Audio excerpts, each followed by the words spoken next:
Good morning. Welcome to the Point. On Thursday, President Trump held his first campaign rally since the Mueller report was delivered to the Department of Justice. And he and his supporters at Van Andel Arena were in high spirits. The Russia hoax is finally dead.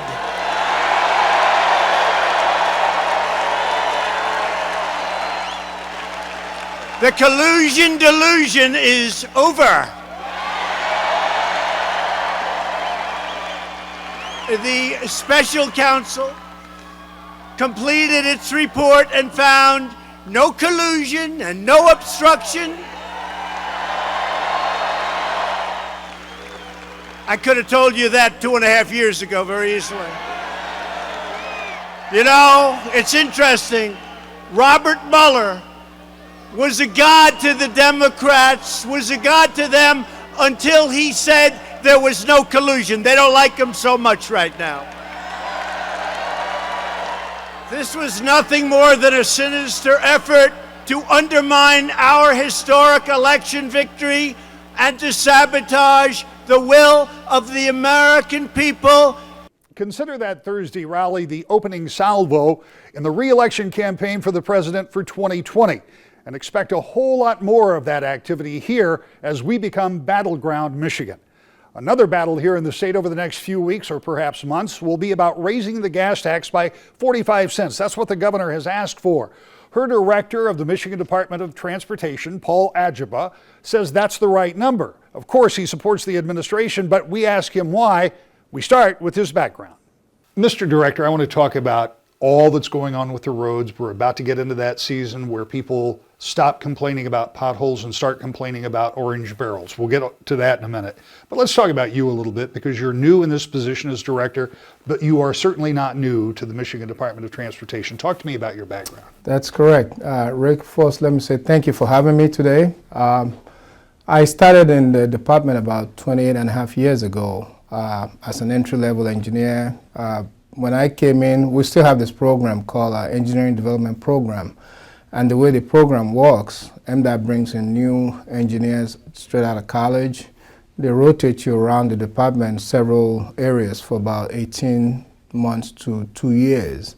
And after your rotation period is over, you collectively decide what's your best fit. And when I finished my rotation, I decided to go into the operations area. And I really enjoyed that part of the business, and that's from there, I moved around in several other areas in construction and maintenance area, and I became a TSC manager. TSC for us is Traffic Transportation Service Center in Oakland County, and then became deputy region engineer in Metro Region, then became University Region Engineer, which is the Jackson office that covers Washtenaw, Ingham County, Monroe County, that whole area.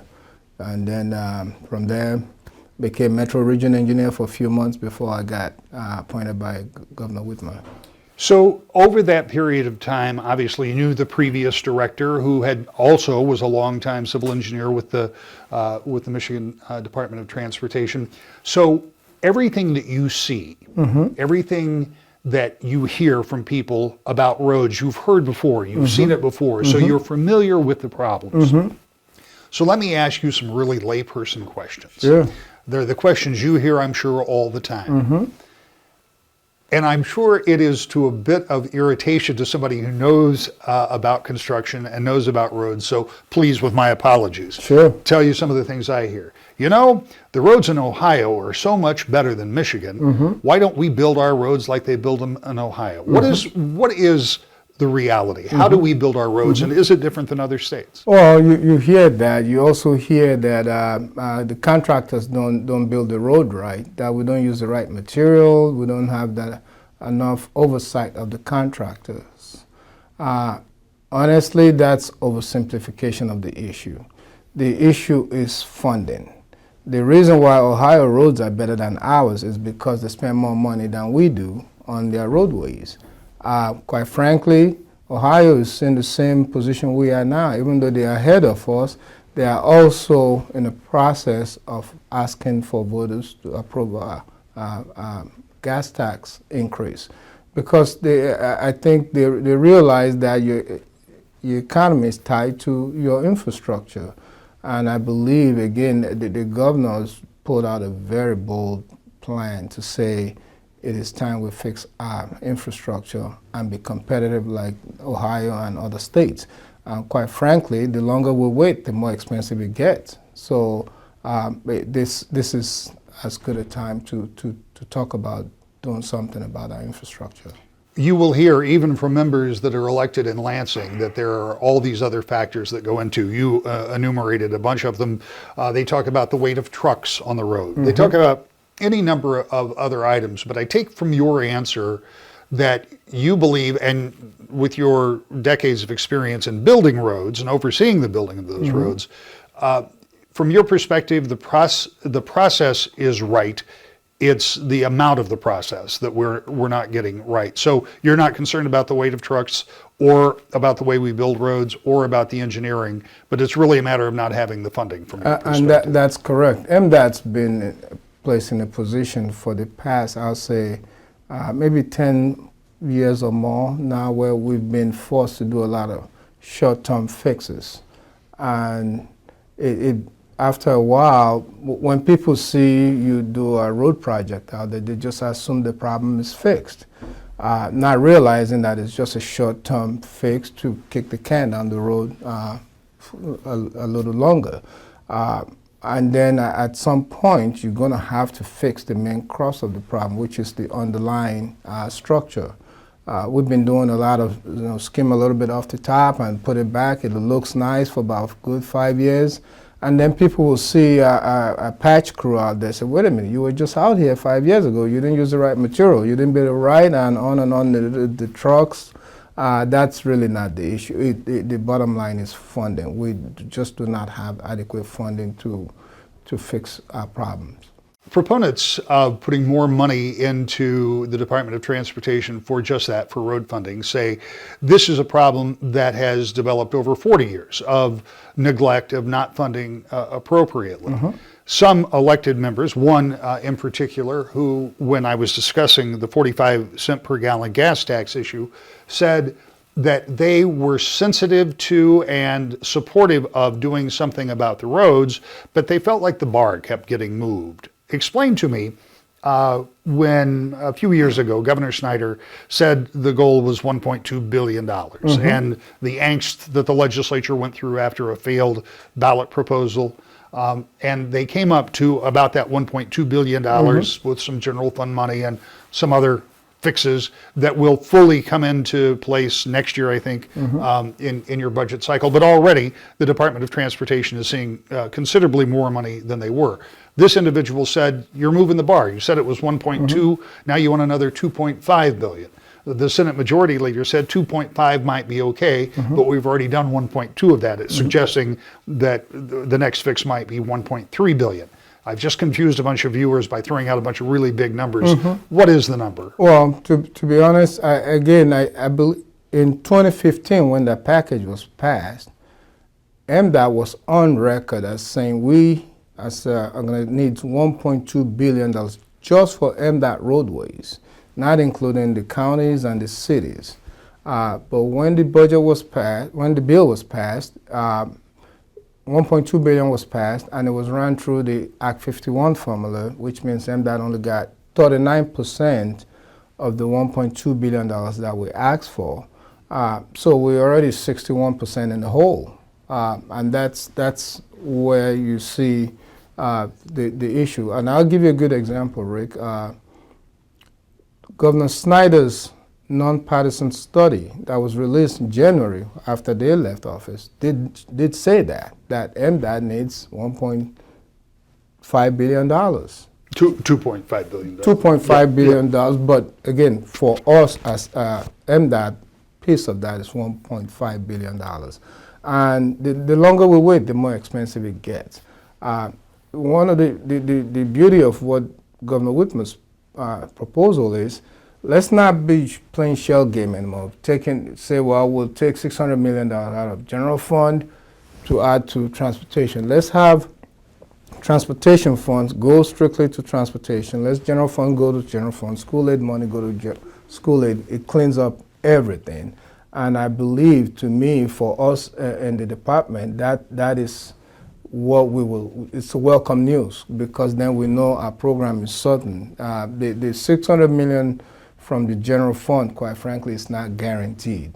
On the last passage of that bill, well, if the $600 million is there from general fund, we'll give it to you. But I think, quite frankly, in the construction industry, the consulting industry, what Governor Whitman is proposing is the right thing, because it creates certainty that our money is there, the program is going to continue to increase moving forward. That $600 million, to put a little finer point on it, would be up to each successive legislature. So if they decided that was the right way to spend their $600 million, you might get it, or they could decide that is not the right way to spend the $600 million. Exactly, and that's what I was referring to. That the $600 million from general fund is not guaranteed. Well, a new legislatures can come in and say, well, we didn't agree to that. We want to spend this general fund money somewhere else. Then the uncertainty of that is not good for the industry. It is no surprise that the director supports the 45-cent fuel tax increase, but what about the legislature, and how do they get to $2.5 billion? We will continue our conversation, talk more about how to fix the roads next. To the Point. Welcome back to the Point. The director of the Michigan Department of Transportation, Paul Ajegba, says he is in favor of raising the fuel tax by 45 cents. But he'll have to sell it to the legislature and the Michigan taxpayers. Exactly what would it do for the roads? Our conversation continues. One of the things that I think people at home are concerned about is the impact it has on their dollars and cents. Mm-hmm. And when the governor presented this, she talked, as you have referred to, about the impact of not doing anything, mm-hmm. As in a higher price tag for fixing roads someday later, if not today. Mm-hmm. But there's also a cost in doing business. You talked about commerce earlier too. Mm-hmm. Mm-hmm. That infrastructure is all intertwined. Mm-hmm. So if, for example, the legislature were to agree and say they're going to give you that 45 cents, what would it look like from MDOT's standpoint? And I should include one other thing, not to make mm-hmm. it too complicated. Sure. You talked about PA 51. Mm-hmm. The governor has proposed that this money would not go through Public Act 51 of 1951, which mm-hmm. is that spending formula that you mentioned. So this money would be largely at your discretion to spend on what are considered to be the highest traveled roads, those trunk roads, and those that need the most attention. Mm-hmm. That is correct. Act 51, as you said, was a law that was passed in 1951. And the way the transportation fund is distributed is based on that. But what the governor has said is, let's target this money to the most highly traveled roadways with economic significant impact on community. So it's not, again, she did not say just fix MDOT roads. She said we're going to fix all the roads in the state. Quite frankly, the general public out there does not know which is MDOT road and which is county road, which is city road. And this money really addresses that. And it's in addition to the money that's already going to be distributed through the Act 51 money. So to me, it's a win-win for everybody.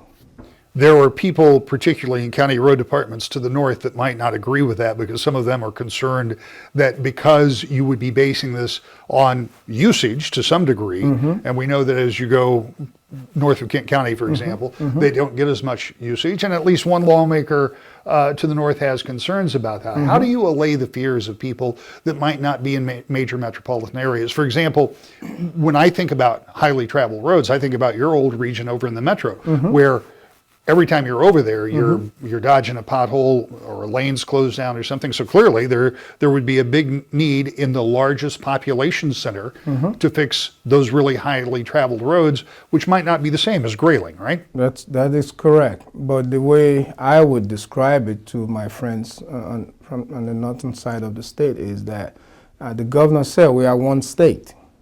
Let's fix the roads in our state. I love going to up north Michigan in the summertime. Beautiful up there. And And I know a lot of people down in the Lower Peninsula have cottages and love to go up there in the summertime as well. So the roads that we travel from Lower Peninsula to the Upper Peninsula, it's got to be in good condition.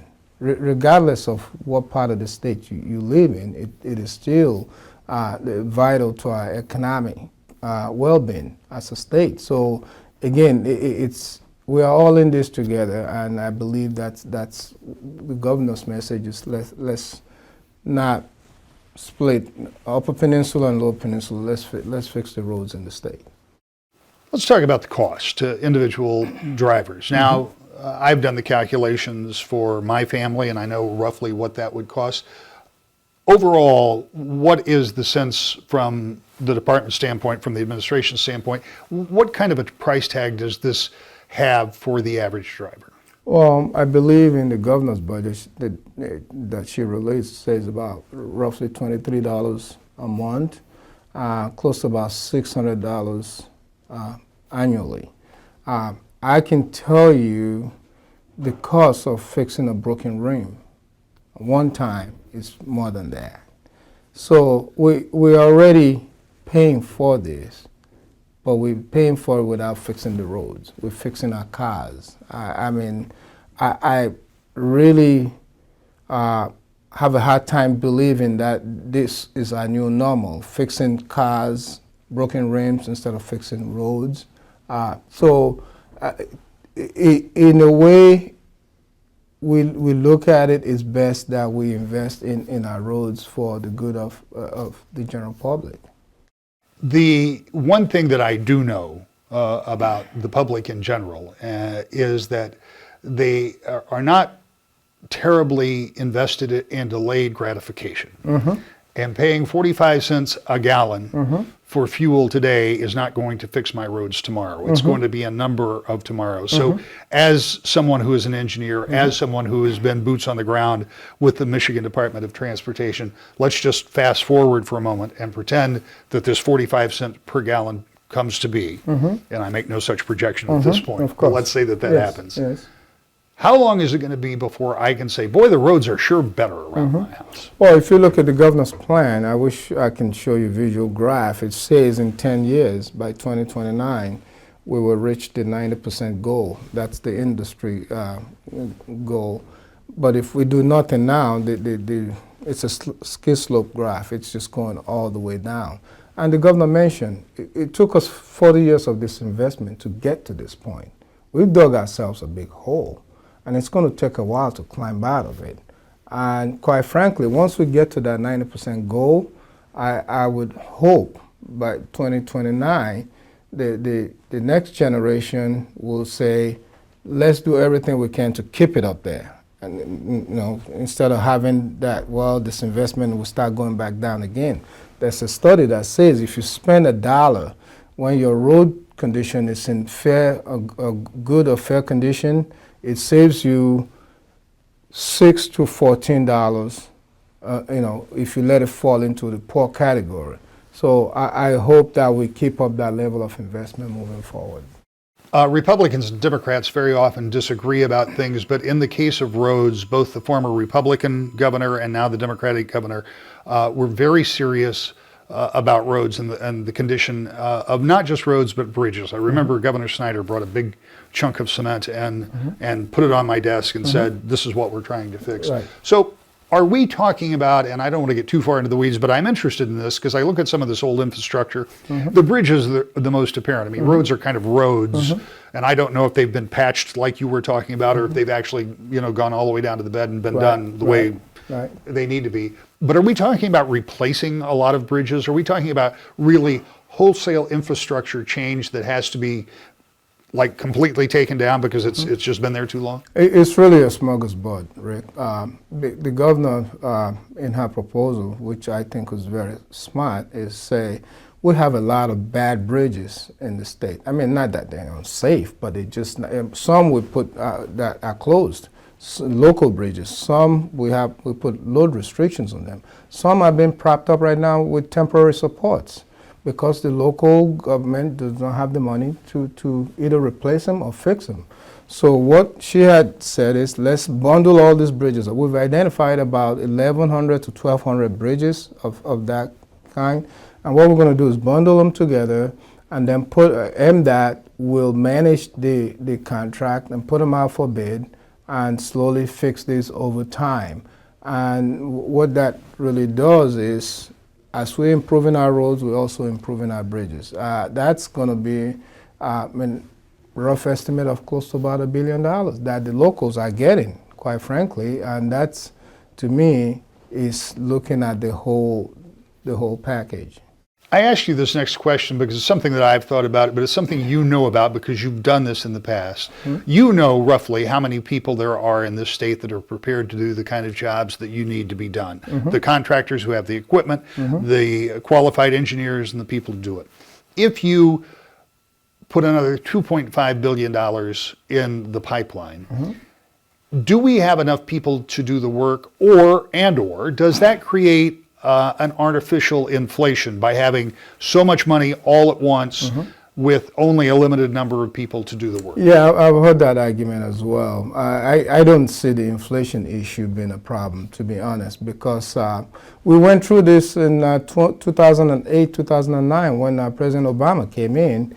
We had the American Recovery Act, and if you remember, there was an infusion of about $1 billion into Michigan for us to fix our roads. And I tell you, there were very strict guidelines on that. You know, you got to fix it within a certain period of 2 years, and on and on and on.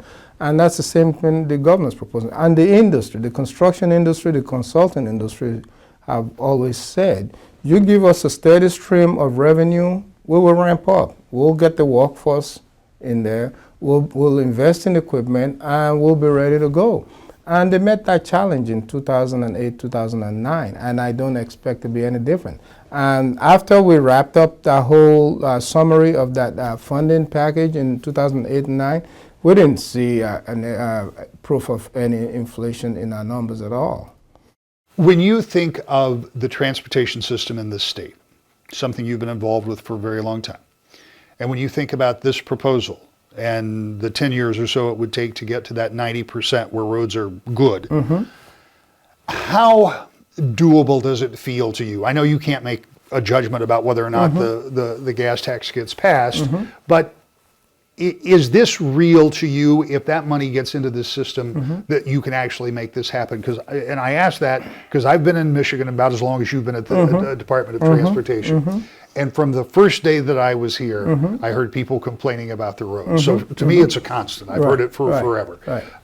Is this really the plan from your perspective that you think fixes the roads? Absolutely, Rick. And I would tell you, I'm so excited about this opportunity because when we sat down with the governor, our statement is, give me exactly what it will take to fix this problem. We can't continue to kick this can down the road any longer. And when we gave her the number, she made a bold leadership decision. This is the number we're going to take to the people. And here we are. For somebody who's worked in the department for 28 plus years, that to me is very refreshing that we have a government that's really focused on this issue, focused on solving this problem once and for all. And I can't tell you how excited I am about this. So raising the gas tax, that's the message the administration is trying to sell. The legislature will take a look at it when they return from spring break. We'll have more when we return to The Point. That's all the time we have for the show today. We'll see you next Sunday morning, 10 o'clock, to The Point.